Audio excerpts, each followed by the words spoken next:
ओम शांति। आज 21 तारीख की मुरली है। आज बाबा ने सुनाया, मीठे बच्चे, सारी सृष्टि का पालन करता एक बाप है ना। सारी सृष्टि का पालन करता कौन है? एक शिव बाबा है। वह कभी किसी की पालना नहीं लेते, है ना। खुद पालन करता है, वो कभी पालना नहीं लेता, सदा निराकार है। यह बात सिद्ध कर सबको समझाओ। प्रश्न है, गार्डली स्टूडेंट की पहली मुख्य निशानी क्या होगी? सब चिंतन करेंगे 1 मिनट कि हम गार्डली स्टूडेंट हैं तो हमारी पहली मुख्य निशानी क्या होगी। देखें आपके विचार और बाबा के महावाक्य मिलते हैं। बाबा ने उत्तर दिया, गार्डली स्टूडेंट कभी भी मुरली सुनने बगैर रह नहीं सकते। अगर हम कहते हैं कि हम बाबा के बच्चे हैं, बाबा के स्टूडेंट हैं, बाबा पढ़ाता है, तो उसकी पहली निशानी है कि हम बिना मुरली सुने रह नहीं सकते। वह ऐसे नहीं कहेंगे कि हमें मुरली सुनने की फुर्सत नहीं मिली, कभी नहीं कह सकते। जहाँ भी हैं पॉइंट्स मंगा कर भी पढ़ेंगे, फ़ोन से पूछ के सुनेंगे अगर ऐसी परिस्थिति आ जाती है। कितनी अथाह पॉइंट्स चलती हैं, अगर मुरली नहीं सुनेंगे तो धारणा कैसे होगी। ये पढ़ाई है, सुप्रीम टीचर पढ़ाने वाला है, तो बच्चों को मुरली कभी मिस नहीं करनी चाहिए। शपथ लेनी है कि बाबा के जब से बने एक दिन भी मेरा ऐसा न जाए कि हम मुरली ना पढ़ें। ऐसा निश्चय, दृढ़ निश्चय मन में रखना है। गीत है, तुम्हें पाके हमने जहाँ पा लिया है, जमी तो जमी आसमां पा लिया है। ओम शांति।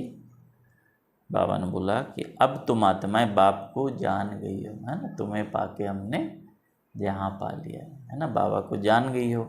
बच्चे जानते हैं एक ही शिव बाबा है, जिसको कोई भी सूक्ष्म व स्थूल शरीर नहीं मिलता है। ब्रह्मा विष्णु शंकर का भी सूक्ष्म शरीर दिखाते हैं, नाम भी है। बच्चे समझते हैं उनमें आत्मा है, सूक्ष्म शरीर है। इस समय तुम बच्चे त्रिलोकीनाथ बनते हो। लक्ष्मी नारायण को कोई त्रिलोकीनाथ नहीं कहेंगे। त्रिलोकीनाथ माने तीनों लोकों का साकार लोक, सूक्ष्म वतन, परम धाम, तीनों का ही ज्ञान है, तीनों की ही नॉलेज है। इसलिए कौन हो गए? त्रिलोकीनाथ। बाबा ने बोला लक्ष्मी नारायण को भी ये ज्ञान नहीं होगा। हर एक बात बुद्धि को निर्णय करनी है कि राइट है या रॉन्ग है। सिर्फ जो सुना सत सत कहना, ये तो भक्ति मार्ग है। बाबा जो बोल रहा है, एक एक बात के अनुभवी मूर्त बनना है ना। ऐसा नहीं हाँ हाँ हाँ, तो बाबा ने वो हो गया भक्ति मार्ग। लेकिन जो बात हम बाबा सुना रहा है उसको हम प्रैक्टिकल अगर हम जीवन में अनुभव करते हैं तो ये हो गया ज्ञान मार्ग। यहाँ तो अच्छी रीत समझना है। बरोबर ब्रह्मा विष्णु शंकर को सूक्ष्म शरीर है, सिर्फ एक शिव ही निराकार है। मंदिर तो अनेक बने हुए हैं, नाम भी अनेक रखे हैं। ढेर मंदिर हैं जहाँ लिंग रखा है। बॉम्बे में है, उसको बाबूरीनाथ कहते हैं ना, बबुलनाथ भी कहते हैं। है तो एक शिव। विलायत आज तरफ भी बहुत नाम रखे हैं, और नाम सब कैसे हैं? कर्तव्यवाचक। बाबा ने जो किया है ना, बबुलनाथ अर्थात बबूल माने कांटे जैसे जो संस्कार हैं उसको परिवर्तन करने वाला। अमरनाथ अमरपुरी ले जाने वाला। सोमनाथ सोमरस पिलाने वाला है। तो बाबा के जो भी स्थानों के नाम है सब कर्तव्यवाचक नाम है। तो बाबा कह रहे हैं कि अभी बच्चे जानते हैं हम आत्मा हैं। परमपिता परमात्मा हम बच्चों को समझा रहे हैं, तीनों लोगों का ज्ञान दे रहे हैं। इस समय सब तुम त्रिलोकीनाथ हो, क्योंकि तुम जानते हो। जब तक कोई नहीं जाने तो नाथ बन नहीं सकते। सिर्फ ब्रह्मा की औलाद ब्राह्मण ही त्रिलोकीनाथ है, जिनको तीनों लोगों की नॉलेज है। नॉलेजफुल और ब्लिसफुल बाप है, वह निराकार बाप हमको नॉलेज दे रहे हैं। कोई साकार मनुष्य को गार्ड नहीं कहा जाता, यहाँ तो सर्वव्यापी कह देते हैं, है ना। तो सारा ज्ञान ही, सारा संबंध ही खत्म हो जाता है अगर सब में भगवान हो। अभी तुम बच्चे समझ गए हो कि गॉड फादर एक ही निराकार शिव है, जिनकी पालना भी नहीं होती है और सभी की पालना होती है। आत्मा छोटे शरीर में आती है, गर्भ में तो अपना अंगूठा चूसती है। शिव बाबा को अंगूठा है नहीं जो चूसना पड़े। शिव बाबा कहते हैं मैं तो गर्भ में नहीं जाता हूँ, और सब गर्भ में जाते हैं, उनकी पालना होती है। जैसे माँ खाना बनाती है, कोई खट्टी चीज़ खाती है तो उसका असर बच्चे पर पड़ता है, तो बच्चे को नुकसान होता है। शिव बाबा पूछते हैं हमारी तुम पालना कैसे करेंगे, हमको तो कहते ही सारी सृष्टि का पालन करता, तो मेरे ऊपर कोई है नहीं। बाबा खुद अपना परिचय देता है। इन बातों को अच्छी रीत समझना चाहिए, विचार सागर मंथन कर पॉइंट्स निकालनी चाहिए। बरोबर शिव बाबा बाबा है ना, समझाना है कि देखो सारे देवी देवता हैं, इनके माता पिता गुरु हैं, लेकिन शिव का किसी शास्त्र में कोई माता पिता या गुरु नहीं है। शिव को शंभु बोलते हैं, स्वयंभू, स्वयं प्रकट होने वाला, इस तरह समझाना है। बरोबर शिव बाबा बाबा है, उनको मासूक भी कहा जाता है ना। सभी मनुष्य मात्र आशिक हैं उस मासूक के। तुम सब सजनिया हो और वह है साजन। साजन है निराकार, कोई साकार व आकार को साजन नहीं कहा जाता। सभी का मासूक एक ही निराकार बाबा है। निराकार आत्माएं अपने मासूक को याद करती हैं। याद क्यों करती हैं? जरूर कुछ न कुछ तकलीफ है। सभी भक्त भगवान को याद करते हैं। ये आशिक मासूक निराकारी हैं, वह आशिक मासूक साकारी होते हैं। वह बहुत थोड़े होते हैं, एक दूसरे के शरीर पर फिदा होते हैं। उनका कोई विकार के लिए प्यार नहीं होता है, सिर्फ एक दो को देखते रहते हैं। देखने बगैर सुख नहीं आएगा। शरीर को याद करते हैं, कहाँ भी बैठे रहेंगे समझेंगे हमारे सामने मासूक खड़ा है, उनको साक्षात्कार होता है, क्योंकि वह पवित्रता का प्रेम है ना। बहुत सारी स्टोरी बनी हुई है, तो वो भी बावन बोला उसमें भी शक्ति है, क्योंकि पवित्र प्रेम है। शरीर की भी शोभा होती है ना, विकार के लिए नहीं। एक दो को देख खुश होते हैं, खाते हुए उनकी याद आई बस खाना भूल जाएगा, उनको ही देखते रहेंगे, वह भी थोड़े होते हैं। यहाँ तो सभी के सभी आशिक हैं। हम लोग किसके आशिक हैं? हम आत्माएं प्यारे मासूक शिव बाबा के आशिक हैं। किंतु कितने थोड़े सच्चे आशिक बनते हैं जो पास बिताना रोते हैं। कितने सच्चे आशिक जिसको और किसी की याद ना आए, केवल 8 बन पाते हैं। 8 दानों की कितनी महिमा है। जो भक्तों को भगवान मिला है तो उनको कितना याद करना चाहिए। बाबा कहते हैं बच्चे निरंतर मुझे याद करो, क्योंकि मेरे से तुमको बहुत सुख मिलता है। कितना सुख मिलता है? बेहद का सुख मिला है बाबा आपकी कृपा से। 84 जन्मों के लिए बाबा हमें सुख देता है। 21 जन्म तो संपूर्ण सुख, और उसके बाद भी हम आत्मा सुखी रहती हैं। तो भगवान बोला कितना सुख तुमको मिलता है। वह तो करके अल्पकाल का सुख मिलता है, आपस में बहुत लव रहता है। यह है बेहद के बाप से बेहद का लव, बेहद का प्यार एक में रहता है। बच्चे जानते हैं उनका कोई शारीरिक नाम नहीं है, शिव बाबा का कोई शरीर का नाम नहीं है। विष्णु के 2 रूप, लक्ष्मी नारायण की जरूर डेंसिटी होगी, माने राजधानी होगी। विष्णु की भी राजधानी चलती है ना। सतयुग आदि में लक्ष्मी नारायण का राज्य होगा तो जरूर प्रजा भी होगी। बुद्धि भी कहती है सतयुग आदि में इतने होंगे, फिर वृद्धि होगी। कितने होंगे? शुरू में 9 लाख आत्माएं होंगी, है ना। फिर बढ़ते बढ़ते 2 करोड़ और त्रेता के अंत तक 33 करोड़ आत्माएं। सतयुग आदि में लक्ष्मी नारायण का राज था। बरोबर जमुना के कंठे पर राधे कृष्ण की राजधानी थी। गंगा जमुना आदि है तो बहुत नदियाँ हैं, नदी के किनारे रहते थे। यह जो दिखाते हैं कि सागर में द्वारका डूबी है, ऐसी कोई बात होती नहीं। न कोई सागर के किनारे देवताओं के गांव होते हैं। ये बम्बई थोड़ी होगी। बावन बोला मीठी जो नदियां होंगी उनके किनारे, गंगा यमुना के किनारे तुम्हारे महल होंगे, कोई समुद्र के किनारे नहीं होंगे। बाबा ने बोला ये बॉम्बे भी क्या है, सब जलमग्न हो जाएगी। बाबा ने बोला ये भी नहीं होगी। अभी ये तुम्हारी बुद्धि में। Most beloved God father, Christ को गॉड फादर नहीं कहेंगे, जानते हैं क्राइस्ट मैसेंजर है। क्या बोलते हैं? सन ऑफ गॉड, है ना। परमपिता परमात्मा ने उनको भेजा है। आते हैं निराकारी दुनिया से, उनको गॉड फादर नहीं समझते, प्रिसेप्टर समझते हैं। हिंदुओं को पता नहीं है कि हिंदू धर्म कब और किसने स्थापन किया। हिंदू धर्म तो है नहीं। कौन सा धर्म है ये? आदि सनातन देवी देवता धर्म आदि सनातन देवी देवता धर्म है। आदमशुमारी माने जनगणना में अगर हमसे पूछते हैं तो हम कहेंगे हम तो ब्राह्मण हैं।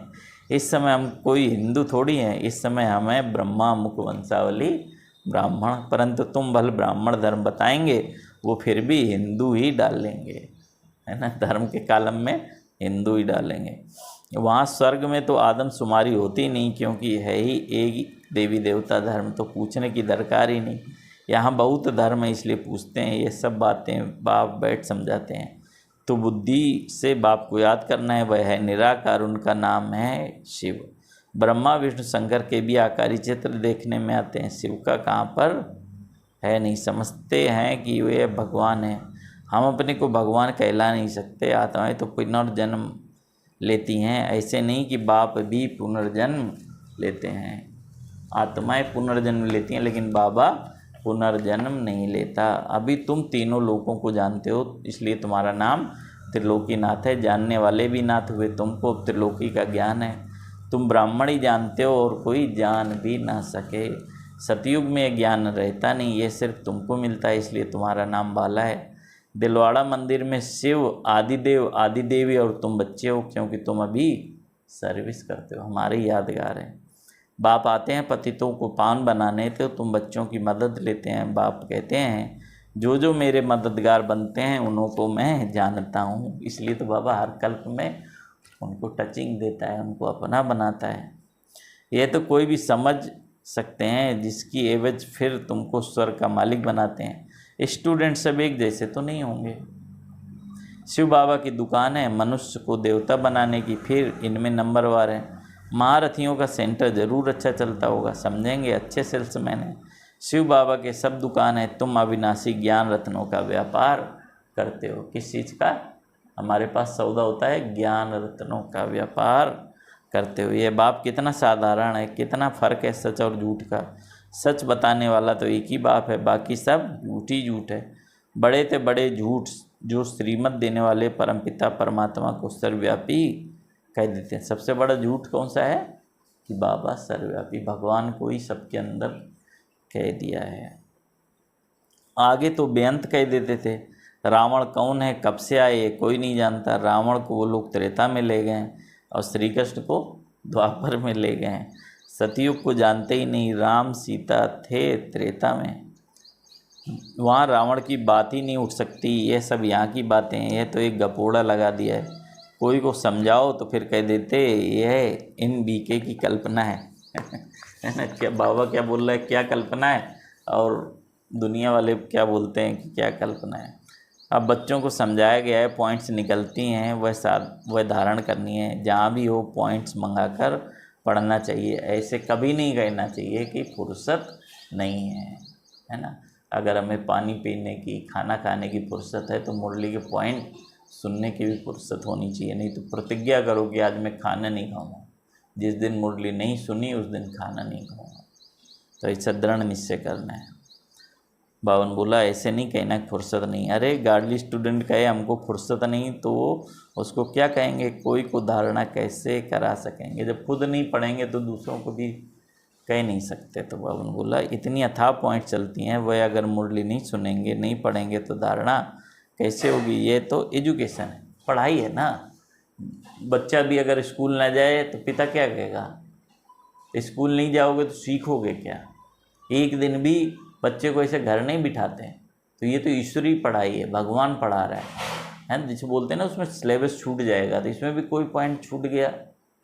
तो बाबा ने बोला कि अगर नहीं पढ़ेंगे तो धारणा कैसे होगी। ये तो एजुकेशन है, सुप्रीम टीचर पढ़ाने वाला है। अगर मुरली नहीं सुनेंगे तो पॉइंट सुना कैसे सकेंगे। ये तो बच्चे समझते हैं कि बाप जन्म मरण रहित है, वह पुनर्जन्म नहीं लेते, परंतु उनकी जयंती मनाते हैं। तो फिर शिव जयंती का नाम भी गुम कर देते हैं, ख़त्म कर देते हैं, छुट्टी भी नहीं रखते। बाबा कई बार कहते हैं अब कौन बताए शिव का जन्म कैसे हुआ, क्या किया। गीता में श्री कृष्ण का नाम डाल दिया है, परंतु उसी रूप से तो आ ना सके। श्री कृष्ण को वैकुंठनाथ कहेंगे, त्रिलोकीनाथ नहीं कहेंगे, क्योंकि किसी भी आत्मा को इसकी स्मृति नहीं रहती तीनों लोगों की। तो वैकुंठ अथवा स्वर्ग यहीं था, श्री कृष्ण भी यहीं था। राधे कृष्ण कोई भाई बहन नहीं थे, दोनों अलग अलग अपनी अपनी राजधानी में थे। बच्चों ने साक्षात्कार किया है कि कैसे स्वयंवर होते हैं। बाबा ने शुरू में तुमको बहुत बहलाया था, अकेले ही अंदर भट्टी में पड़े थे, कोई मित्र संबंधी आदि से नहीं मिलते थे। 14 साल जो तपस्या की तो बाबा ने एकदम आइसोलेटेड रखा, किसी से भी मिलना नहीं है। अंत के समय मनुष्य हैरान होते हैं, बहुत आफतें आनी है, इसको कहा जाता है खूने नायक खेल। दुनिया नहीं जानती, ऐसे भी नहीं कि वो गवर्नमेंट कोई मत लेगी, अभी तो सबका विनाश होना है। तुम अविनाशी बाप से अविनाशी पद पा रहे हो, है ना। केवल हमारी जो कमाई है, हमारा जो भाग्य है वो अविनाशी है।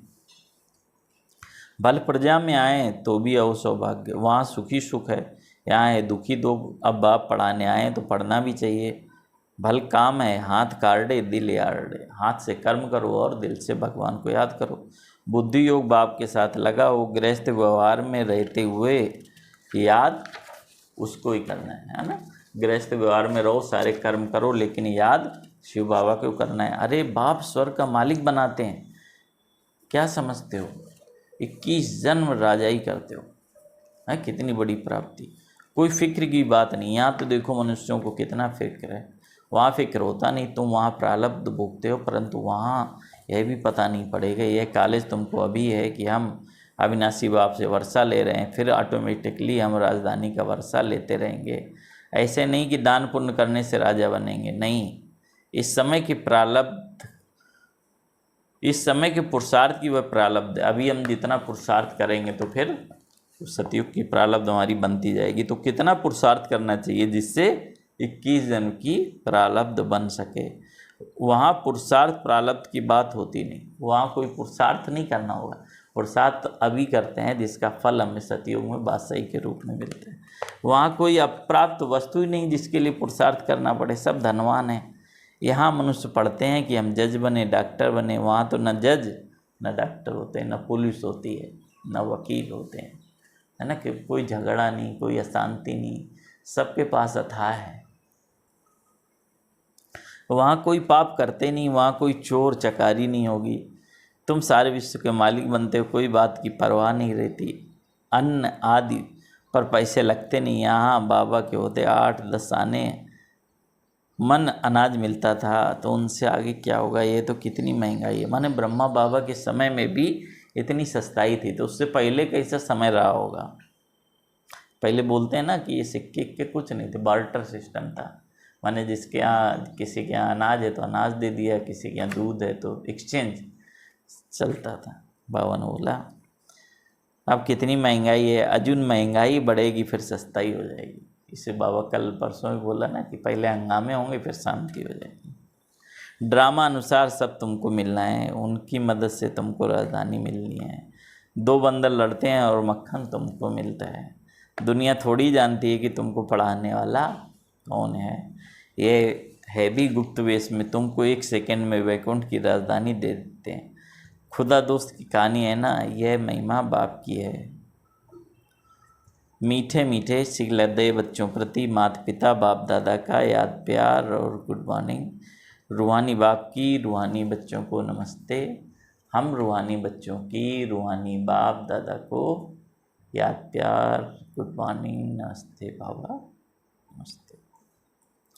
धारणा के लिए मुख्य सार है, अच्छा होशियार सेल्समैन बन, अविनाशी ज्ञान रत्नों का व्यापार करना है। अविनाशी प्रारब्ध बनाने के लिए अपना बुद्धि योग हमेशा एक बाप से लगाना है, बुद्धि योग बाप से लगा रहे। पास भी ताना रोने के लिए सच्चा सच्चा आशिक बनना है। निरंतर एक मासूक की याद में रहना है। वरदान है, सर्वशक्तिमान के साथी बन, सर्व के प्रति शुभ भावना रखने वाले, चिंतन व चिंता मुक्त भाव। फिर से सुनेंगे, बहुत अच्छा वरदान है कि सर्वशक्तिमान के साथी बन, सर्व के प्रति शुभ भावना रखने वाले, चिंतन व चिंता मुक्त भाव, है ना। चिंतन भी ना चले और चिंता भी ना हो, सभी के प्रति क्या हो, शुभ भावना। कई बच्चे चिंतन करते हैं कि फलाने की बीमारी ठीक हो जाए, बच्चा व पति ज्ञान में चल जाए, धंधा ठीक हो जाए। ये भावना तो अच्छी है, लेकिन आपकी ये चाहनाएं पूर्ण तब होंगी जब स्वयं हल्के हो बाप से शक्ति लेंगे। इसके लिए बुद्धि रूपी बर्तन खाली चाहिए। सभी का कल्याण चाहते हो तो स्वयं शक्ति रूप बन, सर्वशक्तिमान के साथी बन, शुभ भावना रख चलते चलो, है ना। सबके प्रति रहम की भावना, कल्याण की भावना। चिंतन व चिंता मुक्त बनो, बंधन में नहीं फंसो, है ना। चिंतन व चिंता मुक्त बनो, बंधन में नहीं फंसो। स्लोगन है, जो प्रश्नों से पार रहते हैं वही पूरा करेंगे सभी। जो प्रश्नों से पार रहते हैं वही सदा प्रसन्नचित्त रहते हैं। अच्छा, ओम शांति। सभी भाई बहनों ने आज 21 तारीख की मुरली सुनी, तो बाबा ने जो पॉइंट बताए हैं उसको बुद्धि में भी धारण करना है, डायरी में भी लिख के बार बार उसका चिंतन करना है। ओम शांति, ओम शांति। अभी हम प्यारे बाबा को 5 मिनट याद करेंगे, देखेंगे अपने आप को। मैं सर्व प्राप्ति संपन्न आत्मा हूँ, मैं संपूर्ण ब्राह्मण आत्मा हूँ, भगवान के यज्ञ की संपूर्ण मददगार हूँ, मैं मास्टर सर्वशक्तिवान हूँ, सर्वशक्तिवान पिता की प्यारी संतान हूँ। सृष्टि रंगमंच पर मुझ आत्मा का सबसे श्रेष्ठ पाठ है। आदि से लेकर अंत तक मुझ आत्मा ने मुख्य एक्टर के रूप में पाठ बजाया। धीरे धीरे मैं आत्मा सृष्टि चक्र में आते आते कलयुग के अंत में आ गई, कलाहीन हो गई, शक्तिहीन हो गई। प्यारे शिव बाबा ने ब्रह्मा बाबा के तन के द्वारा मुझे सत्य ज्ञान दिया। अब मुझे परमात्मा प्यार की संपूर्ण बनने की, सर्वशक्तिवान बाप से शक्ति लेने की उमंग उत्साह इस सृष्टि रंगमंच से दूर ले जा रही है। मैं आत्मा ज्ञान योग के पंखों के द्वारा उड़ रही हूँ। मैं दिव्य चक्षु के द्वारा अपने संपूर्ण विश्व की आत्माओं को देख रही हूँ और नीले गगन में उड़ रही हूँ। मैं संपूर्ण बंधनों से मुक्त होकर के उड़ी जा रही हूँ। सूरज चांद सितारों से पार मुझे संपूर्ण स्वतंत्रता का अनुभव हो रहा है। उससे भी ऊपर सूक्ष्म वतन, उससे भी ऊपर चली जाती हूँ हल्के सुनहरे लाल रंग के आसमान में, जहाँ चमकता हुआ दिव्य सितारा है। वही मेरा शिव बाबा है। जहाँ सूरज चांद सितारों का प्रकाश नहीं पहुँचता, परमात्म शक्तियों से प्रकाश ही प्रकाश है। मैं आत्मा शिव बाबा की किरणों के नीचे हूँ। उनकी रंग बिरंगी किरणों ने मुझे चारों तरफ से ढक लिया है। मैं आत्मा संपूर्ण आनंद की अनुभूति कर रही हूँ। मेरे अंदर सर्व शक्तियाँ समाहित हो रही हैं। मुझे अतीन्द्रिय सुख और आनंद की अनुभूति हो रही है। मैं वही गोपी हूँ जिनका गायन शास्त्रों में है। मैं परमात्म प्यार में लीन हो जाती हूँ। मुझे तन मन की कोई सुध नहीं। मुझे देह और देह के संबंधियों की कोई आकर्षण नहीं। मुझे सर्व शक्तियों और गुणों का अनुभव हो रहा है। बाबा से सर्व संबंधों की अनुभूति हो रही है। मैं आत्मा समाती जा रही हूँ, खो गई। अब मैं शिव बाबा से शक्ति लेकर अपने आप को भरपूरता का अनुभव करके आ रही हूँ। परम धाम से नीचे सूक्ष्म वतन से नीचे, तारागढ़ से नीचे, चंद्रमा से भी नीचे, सूरज से भी नीचे मैं आत्मा आ जाती हूँ सृष्टि रंगमंच पर। आकर के दोनों ग्रहों के बीच भ्रकुटी में विराजमान हो जाती हूँ। मुझे आत्मा की शक्तियाँ चारों तरफ फैल रही है, चारों तरफ के वातावरण को शक्तिशाली बना रही है। मुझे आत्मा की शक्तियाँ सभी को पावन बना रही हैं। ओम शांति, ओम शांति।